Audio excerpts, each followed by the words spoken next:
Frost, if you will, is the poet. If you will, you can call him a philosopher poet. Trump is a statesman, a leader. If you don't like the dignity of that term, a politician.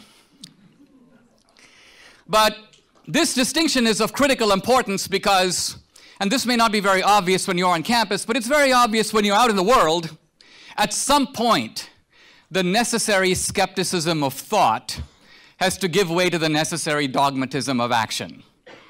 And what I mean by that is that at some point, it's not enough to say on the one hand and on the other hand, something there is that doesn't love a wall. Good fences make good neighbors. Well, are you going to build the damn thing or no?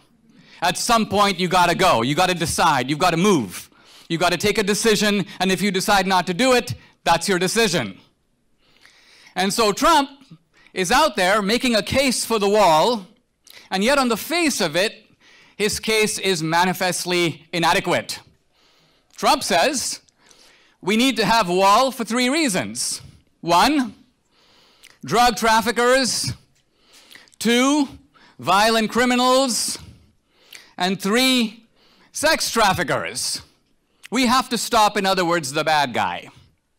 Now that argument by itself may be true or may not be true, but is clearly insufficient, because a wall may stop those people, but it would certainly stop a whole lot of other people too. Let's call them the good guys, people who just want to come here for a better life for themselves and their families, and a wall would clearly do that too. So the real case for the wall can't just talk about the bad guys, it also has to consider the case for stopping some good guys. On the other side of the debate, you've got all the people who say that Trump hates immigrants. Now, this argument that Trump hates immigrants relies on making a very squid-like confusion between the immigrant and the illegal. Notice that people say, whoa, illegal immigrants. Illegals are not actually immigrants.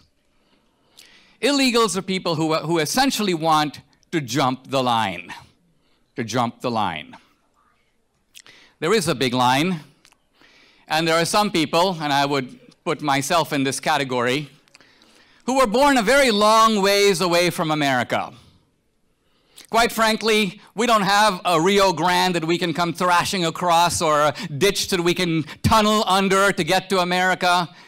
We actually have to get here by a very circuitous and lengthy route. It costs a lot of money, it costs a lot of tears, and sometimes it takes a generation.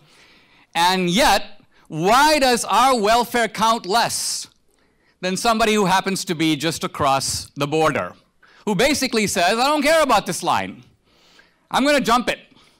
And because I am a tragic humanitarian figure, I'm going to rely on the goodwill of the other side, of the people on the other side of the line, to sacrifice not them, but Dinesh, who's too far away to get here this way, and I'm going to do that in the name of humanity.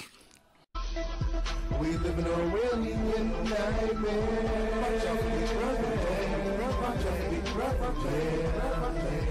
We live in a Orwellian nightmare.